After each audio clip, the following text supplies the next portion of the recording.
Français sont-ils en bonne santé? Une vaste enquête de Santé publique France nous en apprend un peu plus sur notre comportement, notre consommation d'alcool, de tabac, sur notre sommeil ou notre santé mentale. Bonjour Anne Le Gall. Bonjour. Vous avez parcouru cette étude et le premier enseignement, Anne, c'est que les Français estiment se sentir plutôt en bonne santé. Et oui, les 2 tiers des adultes se sentent en bonne ou en très bonne santé. Alors ça diminue un peu avec l'âge. Après 70 ans, il n'y a plus que la moitié des Français qui se sentent en bonne forme. Mais globalement, nous dit ce baromètre, il faut noter un recul du tabagisme. Il n'y a plus que 17% de fumeurs quotidiens. Et la moitié d'entre eux ont envie d'arrêter. Le vapotage s'élève désormais à 8%. La consommation d'alcool est stable et le temps de sommeil est respecté. 7h32 en moyenne, ce qui est conforme aux recommandations pour la santé. Mais il y a quand même un gros point noir dans ce tableau, Oui. c'est celui de la santé mentale. L'année dernière, un Français sur 6 a connu un épisode dépressif et c'est une réalité encore plus marquée chez les moins de 30 ans, chez les femmes et les personnes en difficulté financière. Et parmi ces 16% de Français qui ont connu une dépression, la moitié n'ont pas consulté de professionnels de santé. Autre enseignement très marquant de ce baromètre, Anne, c'est l'impact très marqué des inégalités sociales sur la santé. Exactement. Cette étude montre clairement que les personnes les moins diplômées ou qui sont en situation financière difficile cumulent les facteurs de risque en santé. L'année dernière, parmi les personnes précaires financièrement, 15% ont eu faim sans pouvoir se nourrir, souligne Yann Lestrate, le directeur scientifique de Santé publique France. Et ce n'est pas tout. On fume 3 fois plus quand on est en difficulté financière que lorsqu'on est à l'aise. Pour les maladies chroniques et la santé physique, le niveau d'études est déterminant. La prévalence du diabète est 3,5 fois plus élevée chez les personnes non diplômées ou ayant un diplôme inférieur au bac. L'hypertension touche 30% des personnes les moins diplômées contre seulement 15% des plus diplômés. Donc on passe d'un ratio du simple au double. Et quant à la santé perçue, près de 78% des diplômés du supérieur jugent leur santé bonne ou très bonne, contre seulement 58% des non-bacheliers.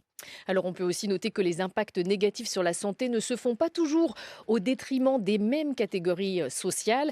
Les cadres, par exemple, sont plus sédentaires que les autres et ils dépassent beaucoup plus souvent aussi les limites recommandées en consommation d'alcool.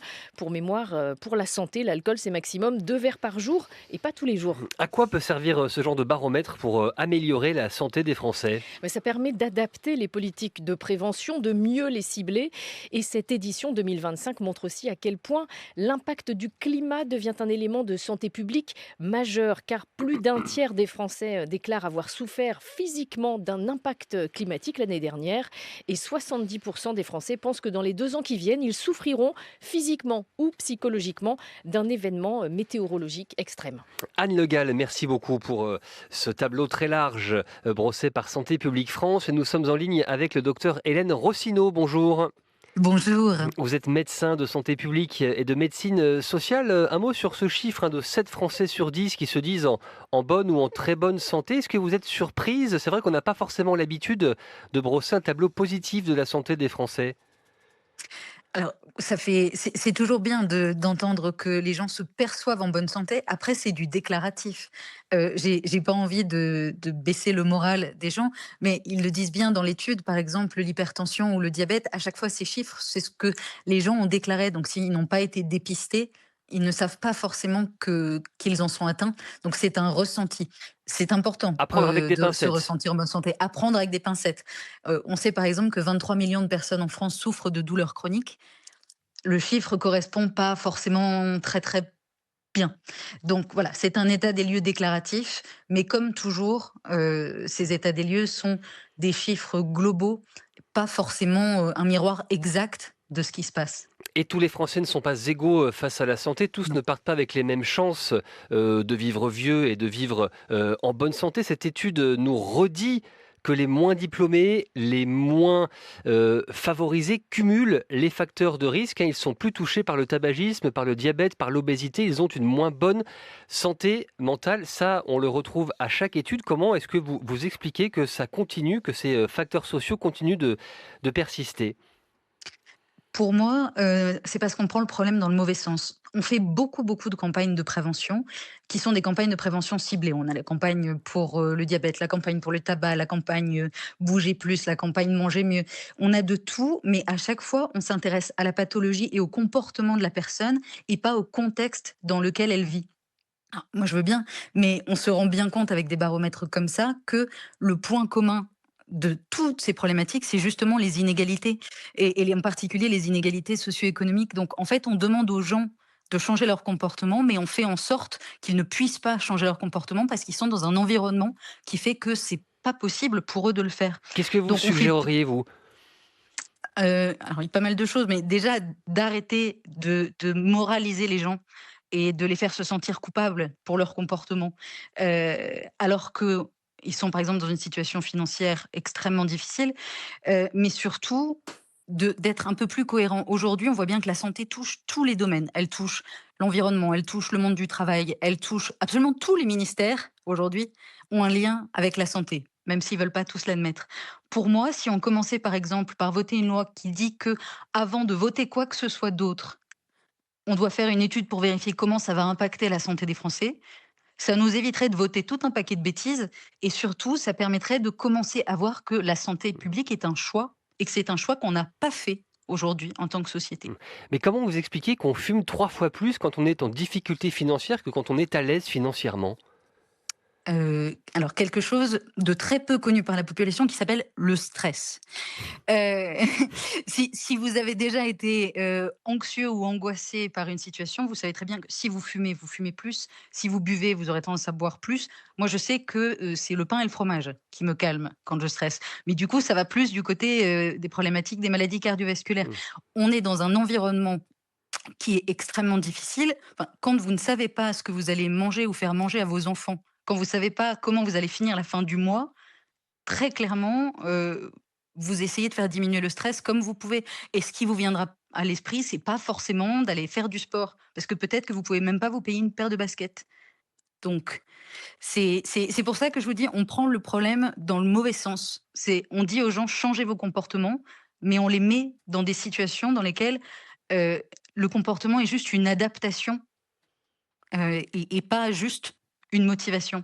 D'ailleurs, c'est ça le comportement. En sciences comportementales, nous, on dit que le comportement, c'est la motivation, certes, mais plus la capacité et l'opportunité. C'est pareil si je vous dis d'aller faire vos 10 000 pas par jour, mais que vous êtes dans un endroit où il fait 40 degrés dehors et où il n'y a pas de trottoir. Ben, même si vous êtes très motivé, Ouais. physiquement, vous allez avoir du mal à avoir la capacité. Et s'il n'y a pas de trottoir, ben, vous n'aurez pas Mmh. l'opportunité non plus. Donc, il n'y a pas que la motivation qui compte. Et vous avez vu également, Hélène Rossineau, certes, les personnes en difficulté, cumulent les facteurs de risque, mais on apprend aussi que les cadres sont plus sédentaires que les autres et boivent plus d'alcool que les autres. Ça, comment est-ce que vous l'expliquez? Alors, plus sédentaire, c'est pas étonnant puisque la majorité des cadres ont un travail de bureau et que aujourd'hui dans le monde du travail, il est encore malheureusement trop mal vu d'avoir des bureaux assis debout, de faire des réunions qui soient pas des réunions à rallonge, mais qui soient des réunions où on se lève, voire même des réunions en marchant. Si vous proposez ça aujourd'hui dans le monde du travail, on vous regarde très bizarrement, alors que pour autant, en vrai, je suis à peu près persuadée que ça ferait beaucoup de bien à l'entreprise si on bougeait plus. Quant à l'alcool, pourquoi est-ce que les cadres boivent plus? C'est une vraie bonne question. D'ailleurs, le rapport n'y répond pas et je ne le sais pas forcément. Il y a peut-être un aspect plus social. Ce qui est important à noter, je trouve, c'est que même si les personnes plus aisées financièrement boivent plus, ce sont celles qui ont le moins d'argent qui payent le prix le plus important des problèmes liés à l'alcool. Parce que c'est multifactoriel. Toutes les pathologies, par exemple les cancers, c'est pas parce que vous avez un facteur de risque que vous allez déclencher la maladie. Et quand vous en avez plus, eh ben, il y a plus de risques que ça tombe sur vous. Donc certes, les personnes plus à l'aise financièrement boivent plus, mais c'est les personnes qui ont le moins d'argent qui ont le plus d'effets secondaires de l'alcool. Une dernière question, docteur Hélène Rossineau, est-ce que les femmes sont davantage défavorisées que les hommes? Oh Toujours? oui, et pourtant les femmes, fument moins et boivent moins que les hommes. Elles sont plus sensibles aux campagnes de prévention. C'est les femmes sont plutôt des bonnes élèves. Mais étonnamment, puisqu'on parle très peu du stress dans ce rapport, mais moi j'aimerais bien le ramener, la charge mentale des femmes ne cesse d'augmenter et la médecine et la recherche sont toujours sexistes. pas parce que les médecins sont intrinsèquement sexistes, ni les chercheurs, mais parce que les médicaments sont majoritairement testés sur des hommes et donc pas forcément adaptés correctement au corps des femmes, parce que la douleur et ce que disent les femmes, ce que déclarent les femmes aux professionnels de santé sont moins bien pris en compte, parce que les symptômes ne sont pas les mêmes. Aujourd'hui, on nous apprend encore en médecine les symptômes d'une crise cardiaque d'un homme et on dit que les symptômes d'une femme sont inhabituels.